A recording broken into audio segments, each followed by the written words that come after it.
어, 우리가 상투적으로 쓰는 말 중에 자리가 사람을 만든다는 말이 있습니다. 사람이 처한 환경이나 위치에 따라서 그 사람의 생각과 행동 그리고 능력이 달라질 수 있다는 것을 의미합니다. 어떤 자리에 오게 되면 그에 걸맞는 사람으로 변화된다라는 의미로 우리는 자리가 사람을 만든다라는 말을 사용하죠. 근데 그 말에 어떤 반대적인 의미가 있어요. 완장질한다라는 말이 있습니다. 속된 말로.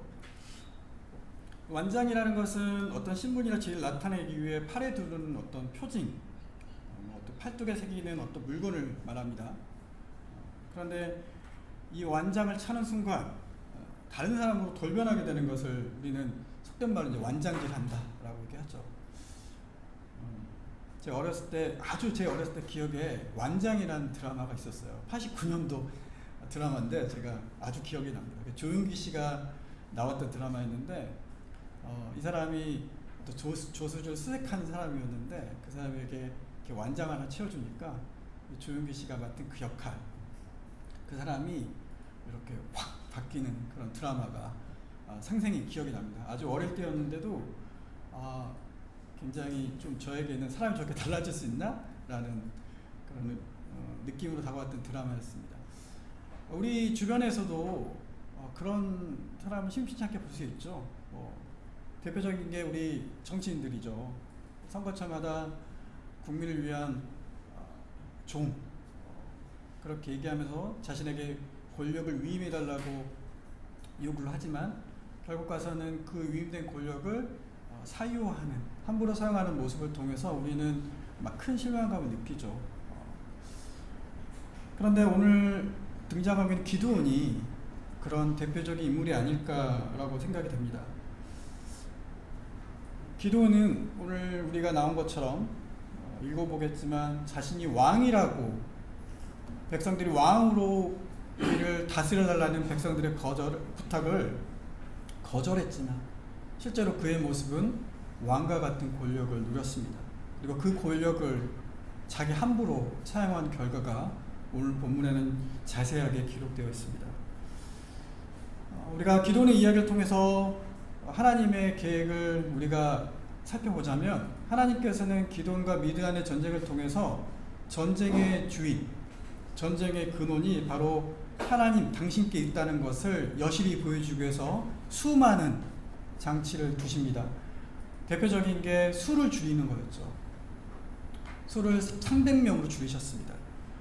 그래서 우리는 300명의 용사라고 말하는 것이 아니라 그냥 300명의 사람이라고 말해야 한다고 제가 말씀드린 적이 있죠. 어떤 정예로 뽑은 것이 아니라 하나님께는 그 숫자에 관심이 있으셨습니다. 보다 적은 수에 관심이 있었던 것이죠. 그런데 하나님의 이러한 계획에도 불구하고 여호와의 이름 앞에 자신의 이름을 끼워넣었던 기드온 때문에 사람들은 하나님이 아니라 기드온을 전쟁의 영웅으로 칭송을 하게 됩니다. 이렇게 승리 영광을 은근히 그러나 확실하게 가로챈 기드온은 자신이 가지고 있던 권력을 하나님이 아닌, 또 공동체가 아닌 자신의 사적인 욕망을 이루는 데 사용을 하게 됩니다.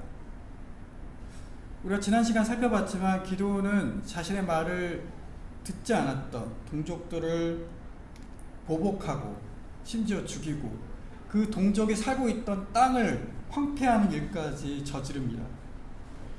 미디안의 지도자 세바와 살문을 끝까지 초격한 이유를 완전한 승리를 위해서가 아니라 하나님의 승리하심을 보여주기 함이 아니라 그들이 그의 형제에 대한 원수를 갚기 위해서라고 기드온은 말하고 있습니다. 기드온은 이 승리를 통해서 자신의 사적인 욕망을 드러냈던 것이죠. 그리고 오늘 본문은 그 영광의 절정을 보여주고 있습니다. 우리가 기드온의 욕망을 살펴보기 전에 먼저 백성들의 욕망을 좀 살펴볼 필요가 있습니다. 22절에 보면 이스라엘은 기드온에게 왕이 되어달라고 부탁을 합니다. 요청을 합니다. 이유는 하나죠. 당신이 우리를 미디안의 손에서 구원하셨으니. 미디안을 이기게 하신 것이 누구인지 기드온이 잊기 시작한 것처럼 이스라엘 사람도 마찬가지였습니다. 기드온 당신이 미디안을 무찔렀으니 우리 왕이 되어서 우리를 다스려 주십시오라고 그들은 요청하고 있는 것입니다. 백성들의 이러한 요구는 구원을 주시는 하나님을 망각한 모습입니다. 여러분, 망각은, 우리 신앙의 망각은 다른 하나님을 만들어냅니다. 마치 하나님을 만나기 위해 시내산에 올라간 모세가 내려오는 것을 기다리지 못해 황금 송아지를 만들어냈던 이스라엘 백성을 기억해 보십시오. 그들이 그 금송아지를 만들어 놓고 무엇이라고 말했습니까? 봐라, 우리를 예굽에서 인도해낸 하나님이시다 라고 말했습니다. 하나님을 잊어버린 그들에게 있어서 다른 하나님을 그들은 만들어냈습니다. 오늘 본문 이스라엘은 하나님이 아닌 사람의 통치를 원했습니다. 이유가 무엇입니까? 왕이 있으면 하나님의 구원을 바라볼 필요도 없고, 하나님이 구원자를 보내주시기 위해 하나님이 구원자를 보내주시기를 기다릴 필요가 없기 때문입니다.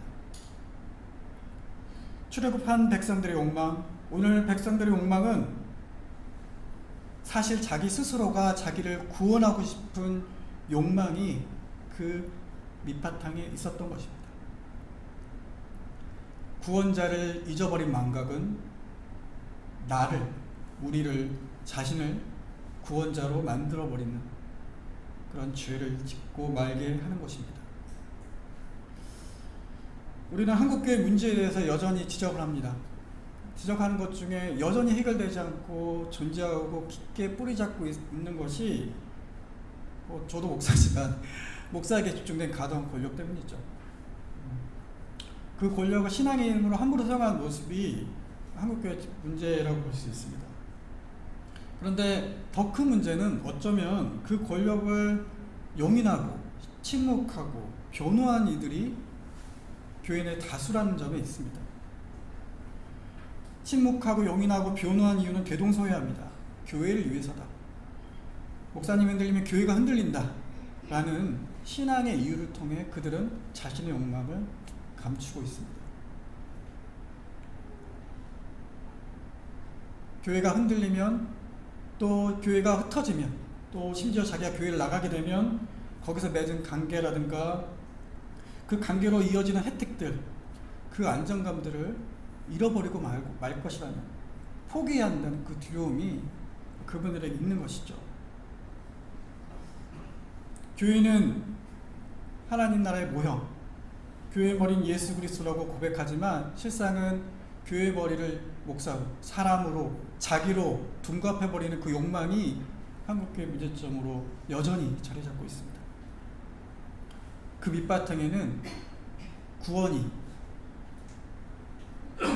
나의 자유가, 나의 의가 하나님으로부터 온다는 그 단순한 진리를 잊어버린 결과입니다. 다시 기드온의 이야기로 돌아가 보겠습니다. 백성의 이런 요청에 기드온은 단호하게 거절합니다. 23절을 보면 내가 너희를 다스리지 아니하겠다, 여호와께서 너희를 다스리겠다라고 선언합니다. 아주 신앙의 멋진 결단이죠.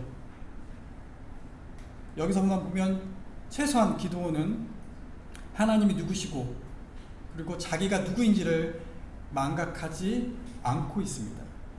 하지만 아이러니와 비극은 기드온이 거의 즉각적으로 자신이 한 말에 어긋나게 행동했다는 것입니다. 기드온은 백성의 왕이 되길 거절했습니다. 왜냐하면 그 자리와 영예는 오직 하나님께만 속해 있기 때문입니다. 그러나 그 말을 하자마자 기드온은 왕이 받아야 할 명예와 고난을 요구하기 시작합니다. 기드온은 자신들을 다스려달라는 백성들의 제안을 거절한 후에 바로 백성들에게 탈취한 귀고리를 하려고 부탁을 합니다. 기드온은 그냥 귀고리라고 말했는데 이 사사기 내레이터는, 24절 내레이터는 기드온이 이런 부탁을 한 것은 백성들이 금 귀고리를 가지고 있었기 때문이라고 부연하고 있어요.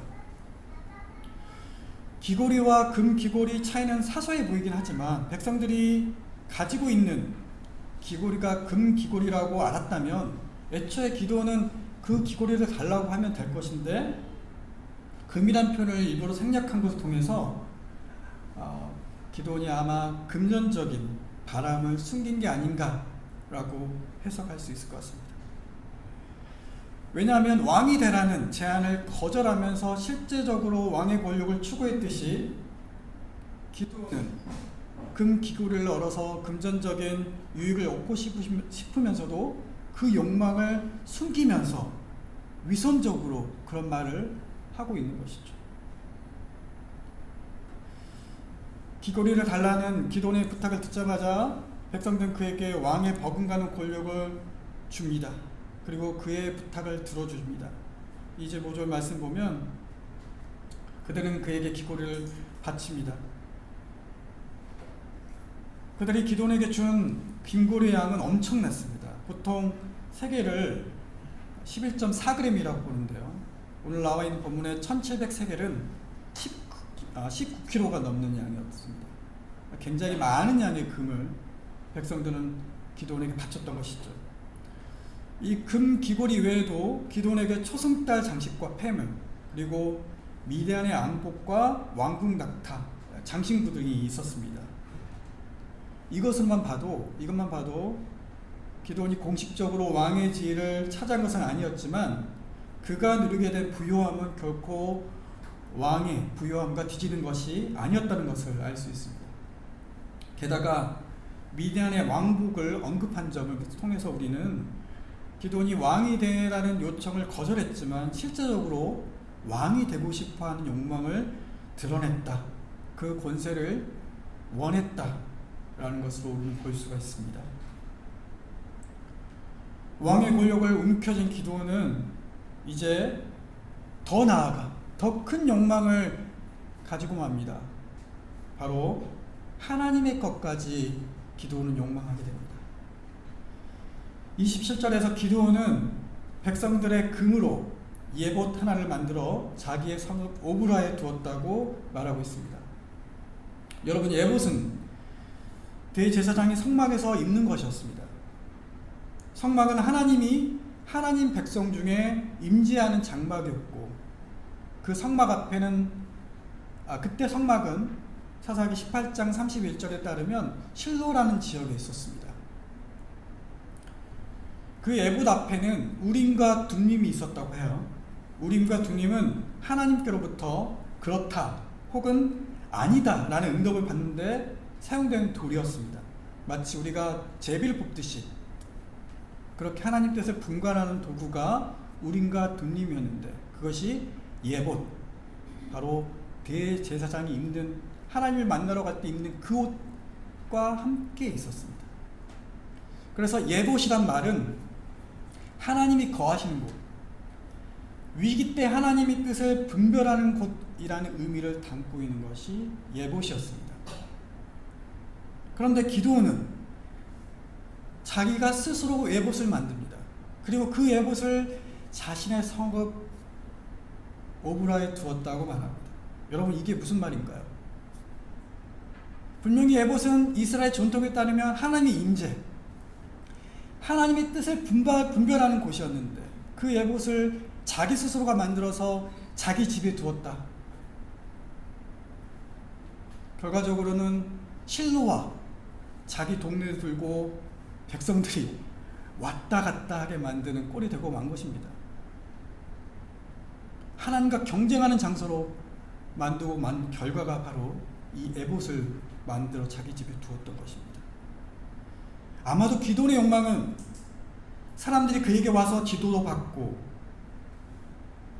자기 동네를 하나님을 만나는 곳으로 만들고 싶었다라는 욕망이었을 것입니다. 하지만 그 욕망은 하나님의 지위를 감춰버리고 자기를 위해 하나님의 지위를 이용한 그런 모습을 우리에게 보여줍니다. 왕이 되고자 했던 욕망이 이제 하나님이 되고자 하는 욕망으로 이어진 것이죠. 여러분, 이런 기드온의 욕망은 어떤 결과를 이스라엘 공동체에게 주었을까요? 그 욕망의 끝은 무엇일까요? 오늘 본문에 보면 40년 동안 평안하였다라는 구절이 있습니다. 굉장히 기도원의 이 욕망에 비춰보면 이 평안하였다라는 말이 굉장히 낯설게 느껴져요. 그런데 제가 예전에 한번 이 평안하다는 말을 여기서는 샬롬이 아니라고 말씀을 드린 적이 있죠. 샬롬은 하나님의 뜻과 정의가 이루어진 상태라고 제가 말씀을 드렸습니다. 여기서 평온하였다는 말은 전쟁이 없는 상태를 말합니다. 전쟁이 없는 상태는 전쟁이 끝난 상태가 아니라 전쟁이 멈춘 상태죠. 늘 불안과 갈등이 그 안에 내재되어 있는 상태임을 말하고 있습니다. 하나님의 평안은 그것들을 감춰버린, 그걸 완전히 해방시킨 상태인데, 오늘 말하고 있는 기도원을 통한 이루어진 그 이스라엘의 평안은 여전히 전쟁의 두려움, 불안 가운데 있는 평화였습니다. 기도원의 야망, 백성들의 그리고 그 야망은 이스라엘 공동체를 훼손시킵니다. 27절 말씀 보면 기드온이 그 금으로 에봇을 만들어 자기 성 오브랍에 두었더니 온 이스라엘이 그것을 음란하게 위했다 라고 말하고 있습니다. 또한 그 에봇은 기드온과 그 집의 올무가 되었다라고 말하고 있습니다. 성경에서 음란하다라는 말은 우상 숭배와 관련이 있습니다. 또 올무라는 말은 이방신의 지배와 관련이 있습니다. 사사기 2장 3절에 보면 이렇게 기록되어 있어요. 그러면 내가 또 말하기를 내가 그들을 너희 앞에 쫓아내지 아니하리니 그들이 너희 옆에 가시가 될 것이며 그들의 신들이 너희에게 올무가 되리라 하였노라. 여기서 말하는 올무는 바로 이방신의 압제, 이방신의 다스림을 말하는 거였습니다. 음란과 올무는 바로 우상 숭배와 관련이 있던 것이죠. 여러분, 예봇은 앞에서 얘기했지만 하나님의 임재와 그분의 뜻을 묻는 장소를 의미했는데, 이 기도원에 맞는 예봇은 우상 숭배의 대상이 되어서 마치 이방신과 같은 기능을 한 것입니다.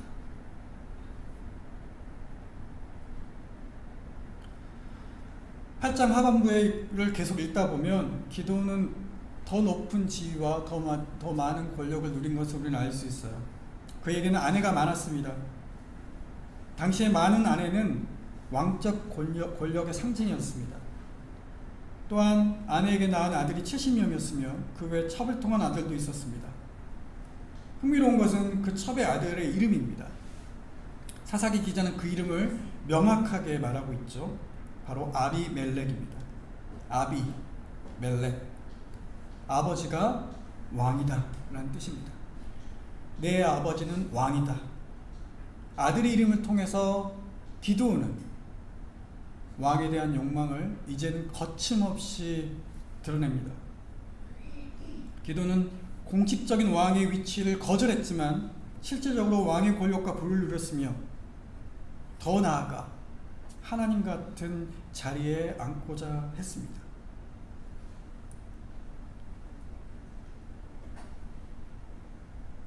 그 결과 이스라엘 백성들은 어떻게 됐을까요? 본문 33절과 35절은 그 결과를 우리에게 여실히 보여줍니다. 기드온이 죽자 이스라엘은 바알을 음란하게 섬겼습니다. 여기서 나온 바알 브릿은 언약의 주라는 의미를 가지고 있는데, 전성민 교수가 쓴 사사기 주석서를 보면 이 브릿이란 말은 언약이란 말로 여호와의 신앙을 지칭하고 있고요. 바알은 주라는 말로 바로 가나안 땅에 있는 바알을 상징한다는 거예요.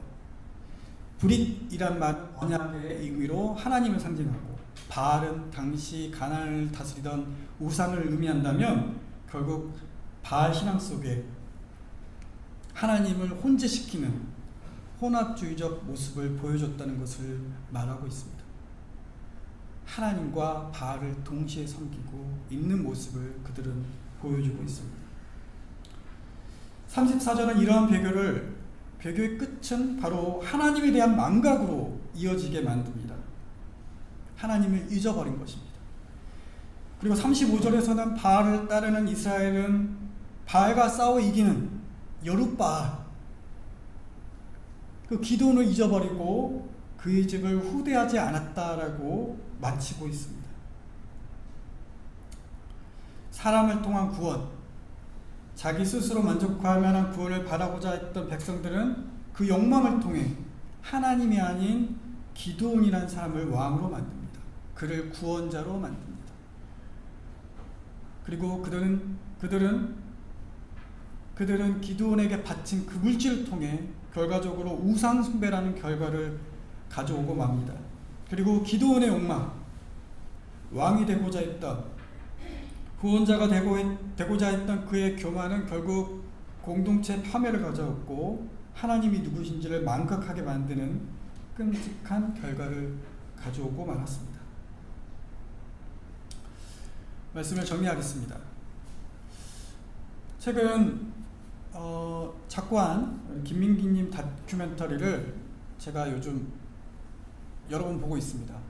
그분의 삶을 흠모하고 또 존경하는 의미도 있지만 그분이 사용했던 말 한마디가 제 마음에 울림이 되었기 때문입니다. 제가 오늘 주보에도 나눔에 넣었는데 뒷것이라는 표현을 그 김민기님께서 하셨더라고요. 김민기님은 항상 자신이 만드는 그 학전이라는 극장에서 많은 뮤지컬과 공연을 올릴 때 이렇게 말했다고 해요. 배우들에게 했던 말이 너희는 앞것이고 나는 뒷것이다 라는 말을 했다고 합니다. 그는 앞것인 배우, 가수들 뒤에서 그 어둡고 눈에 보이지 않는 그곳에서 묵묵히 그들을 밝게 비춰주는 뒷것을 자처했습니다.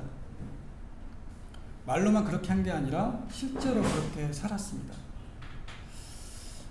그 다큐멘터리 읽다 보면 한 배우가 이렇게 김민기에 대해서 추억을 해요. 그 김민기님은 그 자신이 만든 그 학전에 여러 작품을 올리는데 그 작품의 수익을 구성원 전체에게 다 투명하게 공개했다고 해요. 그리고 그것을 공평하게 나누었다고 합니다. 그래서 때로는 연기자가 대표보다 더 많은 수익을 가져가는 일이 있었다고 해요. 그때 김민기님은 그렇게 좋아했다고 합니다. 우리가 요즘 존경하는 사람은 어떤 사람입니까, 여러분? 우리 교회에는 그런 분들이 많으신데 자기가 가지고 있는 자리나 권력을 아무렇지 않게 여기시는 분들, 우리는 우리는 존경을 하죠. 그게 내 것이 아니라는 것을 알기 때문에 그렇게 행동하는 거잖아요. 우리가 사회를 보면서 실망하는 이유가 뭡니까? 우리가 뽑아놓은 정치인들, 또 우리가 권력을 위임하는 사람들에게 우리가 실망하는 이유가 뭡니까? 그 권력을 마치 자신의 것이냐 함부로 사용하는 그 모습 때문이죠. 그러면 우리 신앙의 이름으로 그것을 돌아봤을 때 우리의 자리는 어디일까요? 우리가 스스로 잘났기 때문에 우리가 구원받는 자로 이렇게 모였습니까? 교회는 무엇으로부터 부르심을 받은 자의 모임, 에클레시아라는 뜻인데 우리는 어떠한 자격이 있어서 무엇으로부터 부르심을 받았습니까? 우리는 어떠한 선택을 받았기 때문에 받아서 거기서 탈출한 사람들의 모임이 되었습니까? 우리의 능력과 우리의 자격이 아니죠. 바로 하나님의 부르심 때문이었습니다. 여러분, 우리는 찬양을 통해서 하나님이 내 뒤에 있다고 고백을 합니다. 나의 도움이 천지를 이신 하나님께 왔다고 우리는 고백을 합니다. 그렇다면 우리는 하나님의 어디에 위치해 있을까요? 하나님 앞에 계십니까? 아니면 하나님이 뒤에 계십니까? 하나님께로 받은 그 은혜와 구원을 여러분 망각하며 살아가고 계십니까? 아니면 기억하고 살아가 계십니까? 여러분, 기억하고 살아간다면 우리는 이 욕망 가운데 싸워야 합니다. 사는 게 쉽지 않아야 해요. 기드온 같은 그 욕망 가운데 우리가 노출될 수 있으면 우리는 인정하고 끊임없이 우리를 살펴봐야 합니다. 그것이 바로 하나님과 함께하는 삶의 모습입니다. 신앙의 이름으로 포장된 욕망이 늘 우리 주위에 있습니다. 우리 언덕은 특별히 교회개혁이라는 이름으로 모인 공동체잖아요. 교회개혁이라는 이름 속에도 우리의 욕망이 투영될 수 있습니다. 우리는 늘 그것을 경계해야 되죠. 이렇게 살기가 힘들고 신앙생활이 녹록지 않을 때 우리는 바라봐야 될 한 분이 계십니다. 바로 모든 사사의 원형이신 분, 성전 그 자체신 분, 바로 예수 그리스도의 삶입니다. 어제 청년들과 성경 공부를 했어요. 공부를 했는데 마태복음 6장을 가지고 나눴습니다. 거기서 마태복음 6장의 초반을 보시면 많은 사람들이 예수님이 병고침을 보시고 병고침의 표징을 보고 예수님을 왕으로 삼으려고 했다라는 구절이 나옵니다. 그리고 그 이후에 오병이어 기적이 나와요. 오병이어 기적을 보고 나서도 백성들이 예수님을 왕으로 섬기려고 해요. 그걸 보고 예수님은 또 도망가세요. 그들을 떠나십니다. 왜냐하면 예수님 오신 목적은 권력으로 세상을 다스리기 위한 것이 아니라 생명을 주기 위함이었음을 예수님은 알고 계셨기 때문입니다. 예수님 온 것은 섬김을 받으려 한 것이 아니라 도리어 섬기려 하고 자기 목숨을 많은 사람의 대속물로 주려 하기 위해서 이 땅에 오셨습니다. 그 예수님의 대속을 통해서, 예수님의 죽으심을 통해서, 예수님의 삶을 통해서 우리는 우리를 높이는 것에 대해서 구원을 얻었고, 우리를 실패하게 만드는 것에 대해서 우리는 해방을 얻었습니다. 예수님께서는 하나님의 아들이라는 지위를 사용하셔서 우리를 존경에 대한 욕구나 존경받지 않아서 무너지는 것부터 자유롭게 하셨습니다. 하나님 아들이 그것과 상관없이 사셨기 때문에 우리도 그것과 상관없이 살 수가 있다. 여러분, 우리가 그 예수님을 따라 우리 주위에 있는 욕망의, 이 꿈틀거리는 욕망의 삶 속에서 하나님을 바라보고 예수님을 보고 살아가겠으면 참 좋겠습니다. 우리가 하나님의 뒷것으로 살아가길 간절히 기도합니다. 함께 기도합니다. 하나님 감사합니다. 오늘 말씀 통해서 우리 주위에 늘 신앙이라는 이름으로 우리를 욕망하게 하고 왕의 자리에 올라가게 하고 권력을 탐하게 하고 사람을 아래에 두려고 하고 높아지려 하는 유혹들이 우리 안에 있음을 고백합니다. 더 나아가 우리 삶의 구원이 물질에 있다, 사람에게 있다, 권력에게 있다. 말은 그렇게 행동하지 않지만, 말은 하나님께 있다고 고백하지만 우리 삶은 늘 그것을 추구하고 있는 우리의 연약한 모습이 있음을 이 시간 고백합니다. 주님, 우리를 불쌍히 여겨주시고 우리의 삶의 몸이 되시는 예수 그리스도의 길을 우리가 어렵지만 힘들지만 그 길을 따라갈 수 있도록 주님 인도해 주십시오. 신앙생활이 녹록지 않고 어려울 때 앞서 행하신 예수 그리스도를 바라보며 그 유혹 가운데 승리하신 그분의 위로함과 그분의 능력을 저희가 의지하며 나갈 수 있도록 우리를 붙잡아 주시기 원합니다. 예수님 이름으로 기도합니다. 아멘.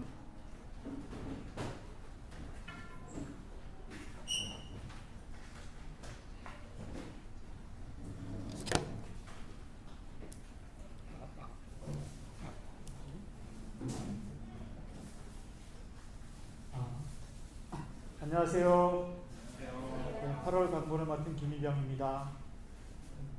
날씨가 무척 더운데 잘 들으시겠는지 모르겠습니다. 오늘 8월 첫째 주고요. 언덕교회 처음 방문해 주신 분이 계세요. 반갑습니다.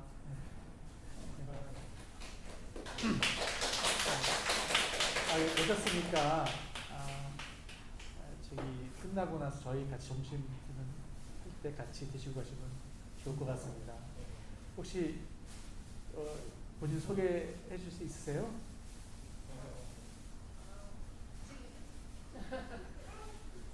네, 알겠습니다. 네네. 날씨가 진짜 더운데 요즘에 보니까 우리나라 올림픽에서 너무 선수 잘해줘가지고 기운을 좀 차리고 있는 것 같습니다. 먼저 목사님 설교에 대해서 질문하실 분 있으면 질문해 주시면 될 것 같습니다.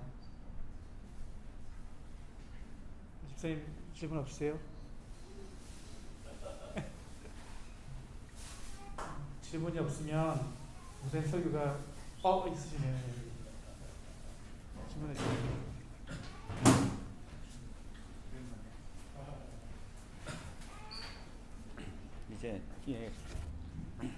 이제 사사기의 이제 패턴이 이제 어떤 사람이 나와가지고 이제 하나님의 뜻을 하다가 타락하잖아요. 그러니까 욕망에 사로잡힌다, 목사님 말씀처럼.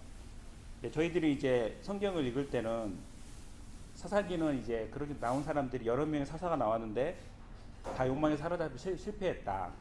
그랬는데 이제 다윗이 나와서 이제 하나님 나라의 그 어떤 지도자의 어떤 모델을 보여줘서 그 사람이 왕이 되어서 다윗 왕국, 솔로몬 왕국까지 하나님 나라가 이루어졌다. 뭐 보통 그렇게 이해를 하고 있거든요. 그래서 이제 그런 맥락에서 봤었을 때 그러면 가장 이상적인 하나님 나라의 모델은 다윗과 같은 어떤 강력한 지도자이면서 뭐 욕망에 약간 사로잡힌 것도 있지만 전체적으로 삶으로 봤었을 때는 하나님의 욕망에 사로잡히지 않고 하나님의 뜻을 잘 이렇게 구현하는 그런 사람이었잖아요, 다윗이. 뭐 예수님도 다윗을 인정했던 것 같고, 그러니까 그러면 이제 교회의 모델이나 하나님 나라의 모델이 어떤 그런 강력한 지도자이면서 또 욕망에 사로잡히지 않는 그런 분들이 뭐 교회나 하나님 나라의 모델, 그 어떤 이상적인 모델인지 일단 구약을 읽으면 그렇게 생각되거든요. 그리고 이제 일단 이렇게 생각이 되니까, 그리고 만약에 예를 들어서 기드온이 만약에 욕망에 사로잡히지 않았다면, 그리고 계속 그런 지도자의 위치에 있었으면, 그럼 기드온은 훌륭하게 평가를 받았을 거라고 생각이 되거든요. 그러면 이제 제 질문의 의도는 이제 아까 말씀드린 대로 다윗과 같은 그런 강력한 지도자, 욕망에 사로잡히지 않는 그런 강력한 지도자가 하나님 나라의 궁극적인 어떤 모델인지 그래서 말씀을 해주십니다.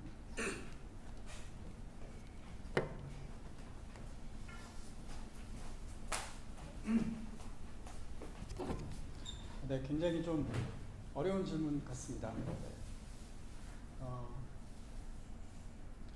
일단 뭐 성경 읽다 보면 알겠지만 하나님께서는 사사기를 통해서 읽어보면 왕정을 인정하지는 않으셨어요. 왕정을 인정하지 않으셨고, 사무엘상 초반만 봐도 하나님 끝까지 백성들에게 왕을 세우는 것을 반대를 하십니다.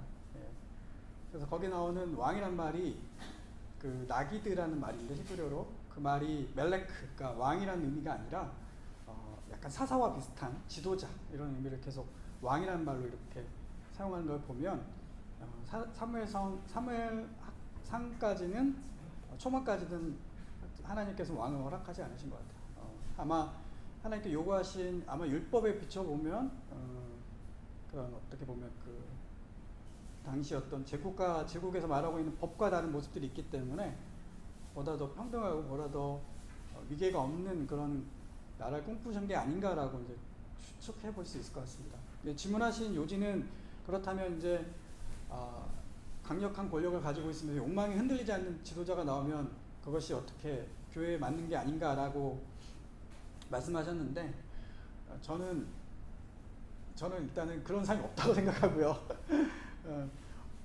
권력에 대해서 이렇게 내려놓고 할 수 있는 분 저희 교회는 많으신 것 같긴 한데 쉽지는 않을 것 같습니다. 쉽지는 않을 것 같고, 예수 그리스도 오신 이후로 이제 교회 공동체 모델을 한번 지켜봐야 될 것 같은데, 그 오세빈 집사님 전에 설교하실 때, 구약까지 설교하실 때 구약에 나타난 메시지가 개인의 것이 아니라 사회 공동체적으로 읽어야 된다고 말씀을 하셨잖아요. 그러니까 어떻게 보면 그 구약에 나타난 사사의 모습은 어떤 교회라는 어떤 관점보다는 그 당시의 지도 체계에 대한 관점으로 봐도 될 것 같고요. 교회라는 관점은 어떻게 보면 구약의 어떤 그 공동체 모습을 쭉 가져오면서 이제 예수님 이후에 우리에게 드러나는 그 모습을 우리가 교회라고 봤을 때, 그 교회는 초창기 때 교회 모두 따지면 분명히 1, 2세기 때는 그렇게 위계가 없었던 걸로 저는 알고 있거든요. 평신도와 목회자의 구분이 없었던 걸로 알고 있고 누구든지 이렇게 말씀을 선포할 수 있었고 누구든지 이렇게 이야기를 할 수 기도를 할 수 있던 걸로 저는 알고 있었는데 아마 그런 모습이 교회의 또 가까운 모습이 아닐까. 누가 한 사람이 카리스마적인 권력을 가지고 그 권력이 가진 자가 또 순수해서 그 순수한 욕망을 가지고 권력을 잘 이용하는 모델이 이 교회라기보다는 그게 매력적이고 그게 부흥도 잘 될 거야 아마. 그런데 그것보다는 우리 각자가 부족하지만 각자 그 권력을 나누어지고 그 권력을 서로 이렇게 존중하면서 함께 세워가는 것을 원하시지 않을까라는 다분히 좀 뻔한 대답을 좀 해봤습니다. 네. 목사님들은 참 힘드실 것 같아요. 질문이 너무 날카로우셔서. 지난 7월 21일하고 28일에 세 가지 교육을 마쳤다고 합니다. 수료자는 구시라 집사님하고 배경진 집사님입니다. 다음 주에 선물을 준비해서 드리도록 하겠습니다. 네네 알겠습니다. 네. 그리고 예배위에는 8월 초니까 정기운영위원회가 있습니다. 그리고 11일 다음 주일에는 평신도 설교가 있는데요. 설교자는 이현 집사님이 하시고요. 예배 후에는 구역 모임이 예정되어 있습니다. 그리고 전 교인 수련회와 관련돼 가지고 문갑성 장로님께서 나오셔 가지고 설명을 해주시겠습니다.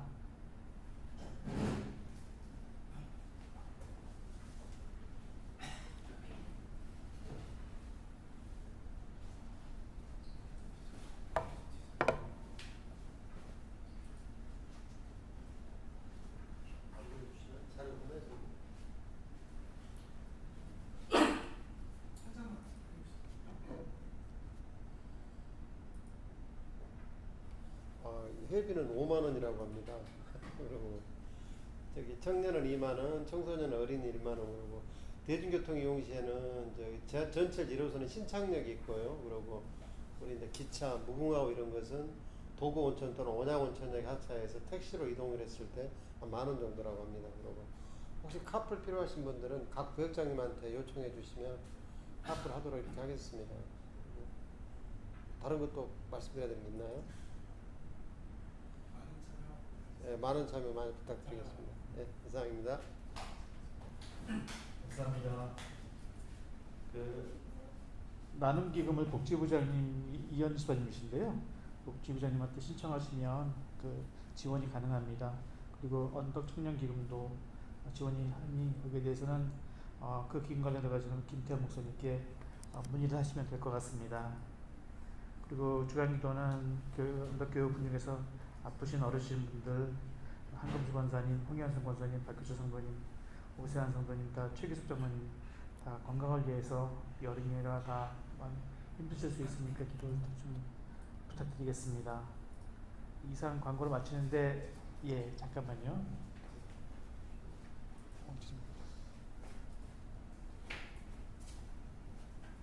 재정복을 첫째 주라고 재정복을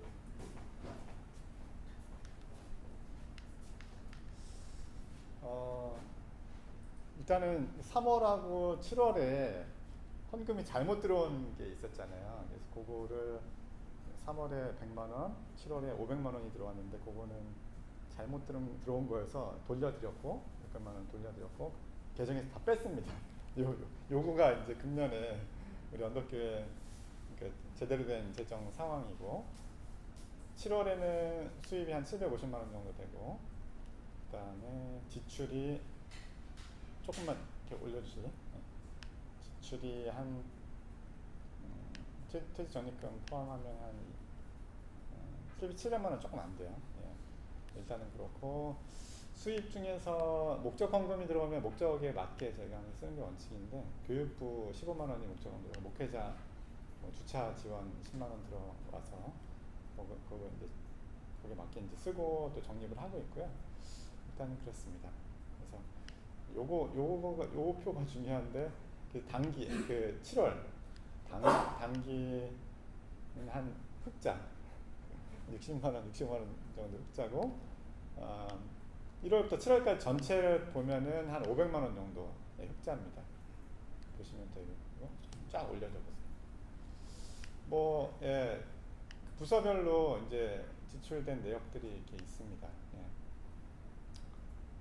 돈을 별로 안 써가지고 예, 거의 고정 지출 자꾸 친교부에서 이제 우리 안장훈님 아들 결혼식이 축의금 지원해드렸고, 그 다음에 언덕교회에서는 그 지출의 30%를 선교 구제비 가능하면 주변의 이웃들을 위해서 돕는 걸로 이제 목표를 세웠는데 7월까지 누적해서 보면 한 21% 그래서 더 많이 우리가 이제 좀 주변에 나눠야 돼요. 나눠야 되는데, 그래서 그래, 혹시 뭐 주변에 좀 긴급하게 도움이 필요하거나 이런 게 있으면 운영인한테 알려주시면 저희가 상의해서 가능한 대로 지원을 해드리도록 하겠고, 우리 언덕 아까도 이제 광고를 했지만 언덕 공동체 나눔 기금이라 그래서 뭐 개인적으로 생활하시다가 조금 재정적으로 급하게 도움이 필요하신 분들은 우리가 50만 원씩 3번까지 지원받을 수 있거든요. 그러니까 본인이 지원할 수도 있고 아니면 우리 교우분 중에서 옆에 분이 대신 신청해 주셔도 돼요. 그러니까 그냥 뭐 문자로 우리 복지부장님한테 누구 좀 신청한다 이렇게 하면 보내드리니까 필요하면 주저하지 마시고 신청 그런 거를 해야지 이게 저희가 30% 되거든요. 그러니까 지출 중에서 사회복지, 선교, 기획부 3개의 지출, 전체 지출 중에 그 3개 지출을 합쳐서 30%를 목표로 하는 건데, 그래서 도움 필요한 분들 하여간 지원 받을 수 있도록 그렇게 좀 혹시 궁금하신 게 있으시면 물어보셔도 되고요. 이 자료를 교회 홈페이지에 재정 및 회의록 이렇게 올려놨어요. 그래서 로그인 안 하셔도 아무나 볼 수 있게 올려놨으니까 보시면서 궁금한 거 언제든지 저한테 물어보시면 또 제가 답변해드릴게요. 네, 이상입니다. 매달 그렇게 월만 지나고 나서 바로바로 이렇게 데이터를 업데이트 하셔가지고 발표해 주셔서 감사합니다. 광고를 마치겠습니다.